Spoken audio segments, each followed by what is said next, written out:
സർവശക്തനായ ദൈവത്തിൻ്റെ അതിപരിശുദ്ധ നാമം അതിയായി മഹത്വപ്പെടുമാറാകട്ടെ.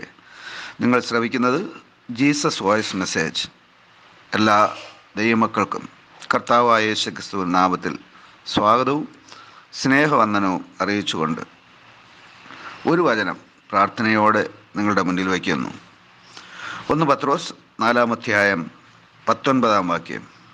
അതുകൊണ്ട് ദൈവ ഇഷ്ടപ്രകാരം കഷ്ടം സഹിക്കുന്നവർ നന്മ ചെയ്തുകൊണ്ട് തങ്ങളുടെ പ്രാണനെ വിശ്വസ്തനായ സൃഷ്ടാവിൻ്റെ കരങ്ങളിൽ ഭരമേൽപ്പിക്കട്ടെ. കർത്താവിൽ പ്രിയ ദൈവമക്കളെ, നാം വായിച്ചു കേട്ട 1 പത്രോസ് 4-ാം അധ്യായം 19-ാം വാക്യത്തിൽ കഷ്ടതയിൽ ആയിരിക്കുന്നവർ അവർക്കുണ്ടാകേണ്ട മനോഭാവം ഇത് സംബന്ധിച്ചാണ് ദൈവം തൻ്റെ അപ്പോസ്തലനായ പത്രോസ് വഴി സംസാരിക്കുന്നത്. കഷ്ടം സഹിക്കുന്ന ഒരു വലിയ സമൂഹം എപ്പോഴും എല്ലാ തലമുറയിലും ഉണ്ടായിരിക്കും.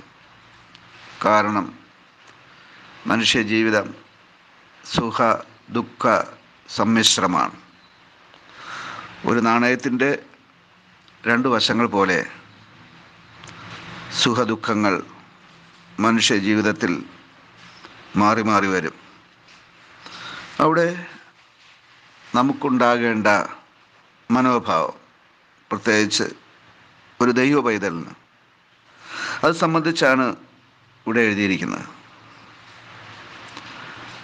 കഷ്ടതകൾ നമ്മുടെ ജീവിതത്തിൽ വരുമ്പോൾ ഉണ്ടാകേണ്ട മനോഭാവം എന്തായിരിക്കണം? ഇവിടെ അതിന് നൽകുന്ന നിർദ്ദേശം, നിങ്ങൾ ദൈവ ഇഷ്ടപ്രകാരമാണ് കഷ്ടങ്ങൾ അനുഭവിക്കുന്നതെങ്കിൽ നിങ്ങൾ മടുത്തു പോകാതെ, മുഷിഞ്ഞു പോകാതെ അതിൽ ഒരു നന്മ കാണണമെന്നാണ്. നമ്മുടെ ജീവിതത്തിൽ ഉണ്ടാകുന്ന ഓരോ വിഷയങ്ങൾക്കും പിന്നിൽ ഒരു ദൈവിക പദ്ധതിയെ കാണുവാൻ നമുക്ക് കഴിയണം. ആ ദൈവിക പദ്ധതിയെ നാം അംഗീകരിക്കുമ്പോൾ കഷ്ടതയും ദൈവം നന്മയ്ക്കായി മാറ്റുന്നതാണ്. ക്രിസ്തുവിന് വേണ്ടി കഷ്ടം സഹിക്കാനുള്ള ഭാഗ്യം ദൈവമക്കൾക്കുള്ളതാണ്. അതിനെ ഓരോ ദൈവവൈതലും ഒരു സന്തോഷമായി കാണേണ്ടതാണ്. അതൊരു പദവിയായി അംഗീകരിക്കേണ്ടതാണ്. ക്രിസ്തുവിന് വേണ്ടി നിലകൊള്ളുമ്പോൾ സഹിക്കേണ്ടി വരുന്ന ഓരോ കഷ്ടതയും നാം സന്തോഷത്തോടെ സഹിക്കണം. എന്നാൽ നാം കഷ്ടതകൾ അനുഭവിക്കുന്നത് നമ്മുടെ പാപത്തിൻ്റെ ഫലമായിട്ട് ആകരുത്. പാപത്തിൻ്റെ ഫലമായിട്ടും കഷ്ടതകൾ വരാം. അങ്ങനെ കുറ്റം ചെയ്തുകൊണ്ട് അടികൊള്ളുന്നതിനെക്കുറിച്ചല്ല ഇവിടെ സംസാരിക്കുന്നത്. നാം നീതിയുടെ പാതയിൽ, അഥവാ നീതിമാന്മാരായി, പാപരഹിതരായി, വിശുദ്ധരായി, ആർക്കും ഒരു തിന്മയും ചെയ്യാതെ നന്മ മാത്രം ചെയ്തുകൊണ്ട്, അഥവാ മറ്റുള്ളവർക്ക് നന്മ ചെയ്തുകൊണ്ടും ജീവിക്കുമ്പോൾ അപ്പോഴും കഷ്ടതകൾ വരാം. അപ്രകാരമുള്ള കഷ്ടതയാണ് ക്രിസ്തുവിന് വേണ്ടിയുള്ള കഷ്ടതയായി ഇവിടെ ഉദ്ദേശിക്കുന്നത്. കഷ്ടത സഹിഷ്ണുതയെ ഉളവാക്കുന്നുവെന്ന് പൗലോസ് അപ്പോസ്തലൻ റോമാലേഖനത്തിൽ പറഞ്ഞിട്ടുണ്ട്.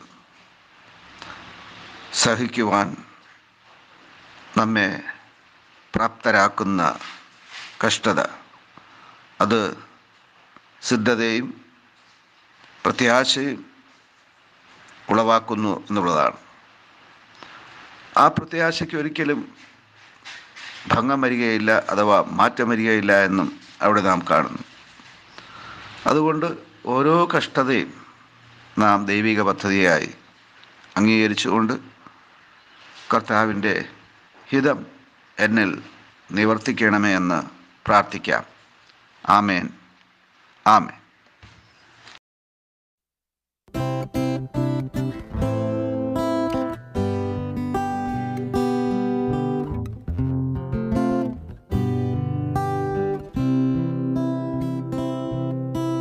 കൃപമതി യേശുനാഥ, തവ കൃപമതി എന്നുമെന്നും. ബലഹീന വേളകളിൽ ബലം നൽകും കൃപമതി. ബലഹീന വേളകളിൽ ബലം നൽകും കൃപമതി. കൃപയാൽ പുതുജീവൻ നൽകി, കൃപയാൽ എന്നെ സൗഖ്യമാക്കി. കൃപയാൽ പുതുജീവൻ നൽകി, കൃപയാൽ എന്നെ സൗഖ്യമാക്കി. കൃപയാൽ എന്നെ തിരഞ്ഞെടുത്തു, കൃപയാൽ എന്നും നടത്തിയിടുന്നു. കൃപയാൽ എന്നെ തിരഞ്ഞെടുത്തു, കൃപയാൽ എന്നും നടത്തിയിടുന്നു. കൃപമതി യേശുനാഥ, തവ കൃപമതി എന്നുമെന്നും. ബലഹീന വേളകളിൽ ബലം നൽകും കൃപമതി. ബലഹീന വേളകളിൽ ബലം നൽകും കൃപമതി. നിലയ്ക്കാത്ത വേദനകൾ, നിലയാത്ത നേരങ്ങളിൽ, നിലയ്ക്കാത്ത വേദനകൾ, നിലയാത്ത നേരങ്ങളിൽ നീങ്ങിപ്പോകും തവ കൃപയാൽ. നിന്റെ കൃപയത്ര അത്ഭുതമേ. നീങ്ങിപ്പോകും തവ കൃപയാൽ. നിന്റെ കൃപയത്ര അത്ഭുതമേ. കൃപമതി യേശുനാഥ, തവ കൃപമതി